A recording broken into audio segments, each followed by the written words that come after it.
அப்போ இது மாற்று வேணுமே அப்படின்னா ஒவ்வொரு தேசிய இனத்திற்கு ஒரு மது இருக்குது. நம்ம புதுசாக இல்லை, ஒவ்வொரு தேசிய இனத்திற்கு ரஷ்யானா ஓட்கா, அங்கேன்னா விஸ்கி, இங்கே என்ன ஒயின், இப்படி ஒவ்வொரு நாட்டிலையும் ஒரு மது இருக்குது.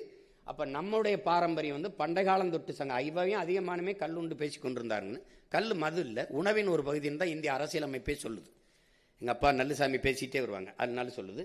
அதில் நான் என்ன எடுத்துறேன்னா, அதில் எந்த மூலிகை எந்த வேதிப்பொருளும் கலக்காத ஒரு இயற்கையில் ஒரு ஒன்று இருக்குன்னா அது இந்த இதுதான். இதை கல்லுங்கிற சொல்ல எங்கள் மூதாதை கல்லுண்ணாமையை சொல்லிட்டான். அந்த பேரை எடுத்துட்டு பனம்பால், தென்னம்பால், மூலிகை ஈச்சம்பால், மூலிகை சாறுன்னு வச்சிடறேன். இந்த பாருங்க, சங்க இலக்கியத்திலே பாக்கள் இருக்குது. இப்போ இதை மூடிடுறோம். இது பனம்பால், இங்கே பாருங்க, தாய்ப்பால், பால் பசுவின் மாரிலிருந்து, பனவின் மாரிலிருந்து பால். ஒரு துளி கலப்படம் இல்லை, கல் குடிச்சு செத்தவம் இல்லை, சொத்தம்பட்டையும் வித்தவனும் இல்லை. அதனால இது திறந்துடும். இது வேளாண் குடிமக்களும் பிழைப்பாங்க, பனையும் பாதுகாக்கப்படும். ஒரு இந்த வரை இப்போ பனை 2-3 ஆண்டு மாதம் தான் வரும் அதிலிருந்து.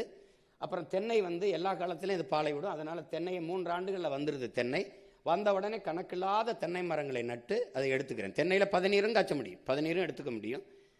தாய்லாந்தெல்லாம் தென்னையில் பதநீர் எடுக்கிறாங்க. அப்புறம் ஈச்ச மரத்தை வளர்த்துறேன். ஈச்சம்பால், தென்னம்பால், பனம்பால், மூலிகை சாறு அது எங்கெங்கே இருக்கோ அந்த நகர்ப்புறங்களில் தெருவுக்கு தெரு வைக்காமல் தூரத்தில் வேணா உழைக்கும் மக்கள் அதை அறிந்திக்கலாம். எல்லா இந்தியாவில் எல்லா மாநிலத்திலையும் கல் இந்த இருக்குது, கல் இருக்குது. உலகத்தில் எல்லா நாட்டில் இருக்குது, தமிழ்நாட்டில் மட்டும் தடை இருக்குது. அது ஏன்னு கேட்டிங்கன்னா கல் மது. அந்த டாஸ்மார்க்கில் இருக்க பீர், பிராண்டி, விஸ்கி, ரம், ஜின்னெல்லாம் கோயிலில் கொடுக்குற புனித நீர், தீர்த்தம், அது மது கிடையாது. ஏன் இந்த கல் கிடையாது திறக்கலை அப்படின்னா, கல்லை திறந்தால் அந்த டாஸ்மார்க் வியாபாரம் படுத்துக்கிறோம். அது படுத்தா என்ன ஆயிரும்னா அரசு நிர்வாகம் பண்ண முடியாது. இவங்க ஆலைகளில் காய்ச்சிற சரக்கு இங்கே வியாபாரம் ஆகாது. அதனால இந்த கல் மதுன்னு இவங்க ஒரு புதுசாக ஒரு சட்டம் போடுறாங்க. பக்கத்து